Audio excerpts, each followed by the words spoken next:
Simon Zira has been searching for employment since graduating from school. In spite of holding a second-class upper degree, he has not been able to secure any job after multiple applications and interview invitations. He believes his qualification is not the problem, but his perceived physical deficiency. All fiscal challenge that go to school and able to acquire a certificate should be given automatic employment, should be given job. Should I carry my certificate and going around begging people for help? What Simon Zira is experiencing is simply known as disability discrimination. It was one of the reasons the Disabilities Act was passed by the National Assembly and assented to by the President, who prohibits the discrimination from persons living with any form of disability. A year later, it appears not much has been done on the inclusion of persons with disability.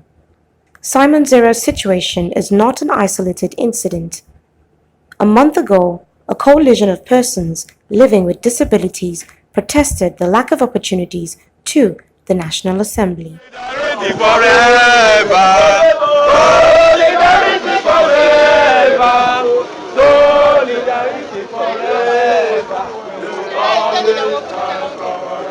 Other marginalized groups like those living with albinism suffer similar challenges.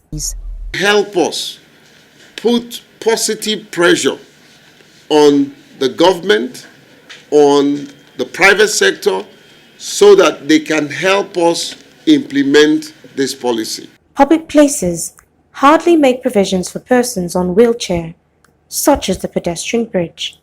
The exclusion in public services and utilities is as apparent as it is in the socio-economic spectrum. Persons with disabilities face massive challenges when it comes to access to facilities. Standing here at the popularly known Mararaba Underbridge, a commercial hub for small-scale and big-scale enterprises to conduct business. However, simple things like getting across to one side of the bridge is practically impossible for persons on wheelchairs. The lack of social inclusion has forced many within this marginalized group to live at the mercy of the society, begging on roadsides to survive. Now, after going to school, give us a job so that it will reduce those people that are begging on the road. They will not beg. They will not be going street on street asking if you give them something to do. I don't want anything.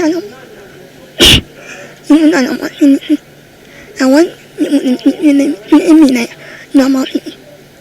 So while the Disability Act received applause, the lack of implementation has rendered the law ineffective and of lost value. UKEME Tokwa, AIT News, Abuja.